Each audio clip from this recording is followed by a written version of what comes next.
A un anno dalla tragedia avvenuta a Ravanusa, la città ha voluto ricordare quei terribili momenti. In una giornata di domenica di un anno fa, allorquando un sabato sera la gente si apprestava a consumare la serata, una terribile esplosione ha interessato la via Trilussa.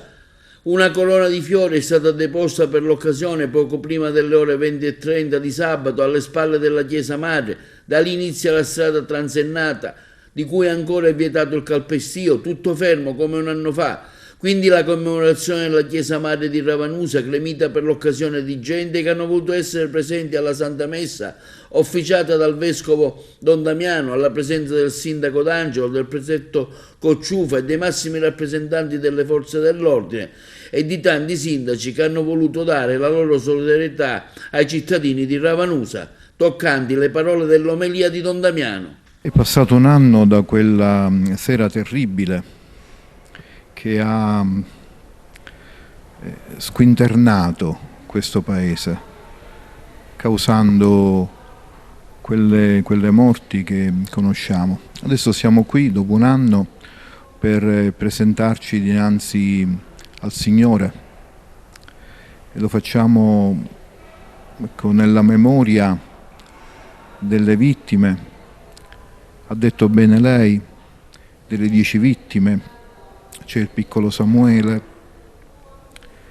e lo facciamo in questo giorno che per la liturgia terza domenica di Avvento è la domenica della gioia.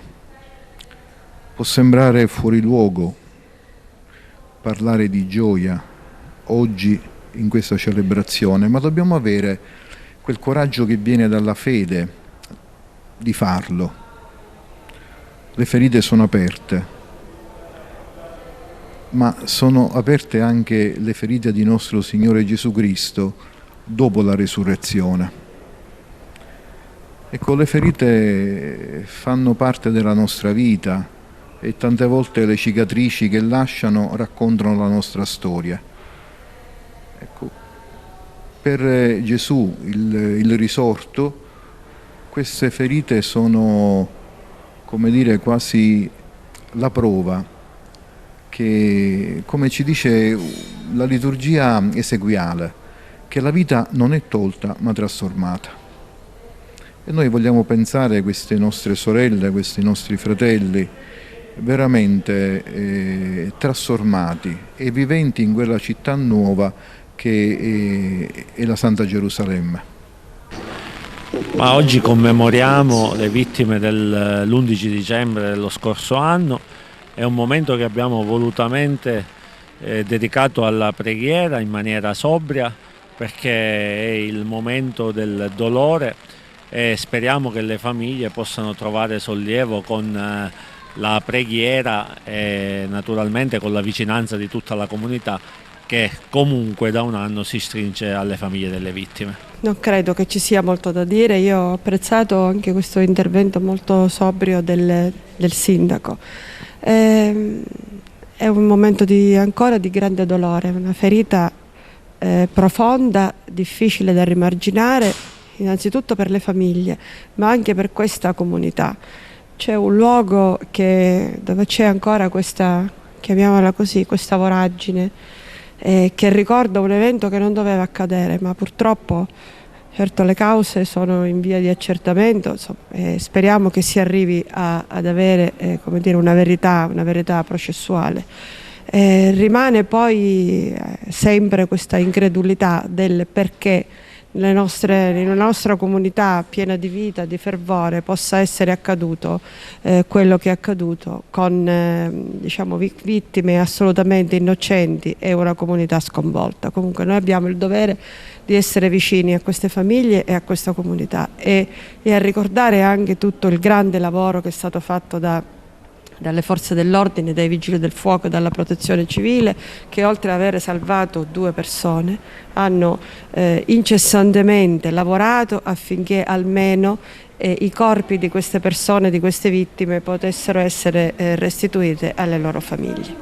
Quindi è un momento ancora di grande commozione e credo che abbiamo anche il dovere di non dimenticare. È passato È passato un anno, è trascorso un anno, ma la ferita nel nostro cuore e nelle nostre menti non si è ancora rimarginata. Quelle ore drammatiche che abbiamo vissuto insieme ai colleghi dei Vigili del Fuoco sono state terribili. Non ci siamo risparmiati, ma purtroppo siamo riusciti a fare ben poco per quella che era una tragedia immane che continuiamo a vivere ancora oggi. Noi non abbiamo mai abbandonato Ravanusa, siamo qui vicini alla popolazione, vicini alla nostra gente e continueremo ad esserci finché non si concluderà finalmente questa terribile vicenda anche dal punto di vista giudiziario. Ieri c'è stata la seduta straordinaria nella Sala Nervi e il Papa ha avvicinato la figura del Vigile del Fuoco a quella del buon samaritano.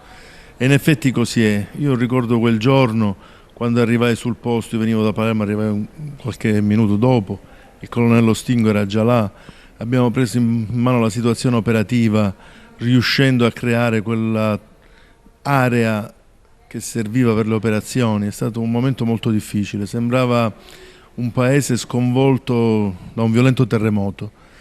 L'organizzazione dell'intervento è stata molto complessa.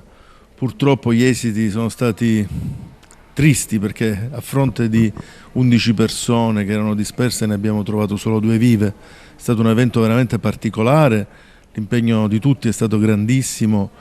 Speriamo che non si ripetano più eventi del genere, nati da condizioni particolari con cui era realizzata la tubazione. Insomma, i fatti sono stati veramente di una gravità particolare.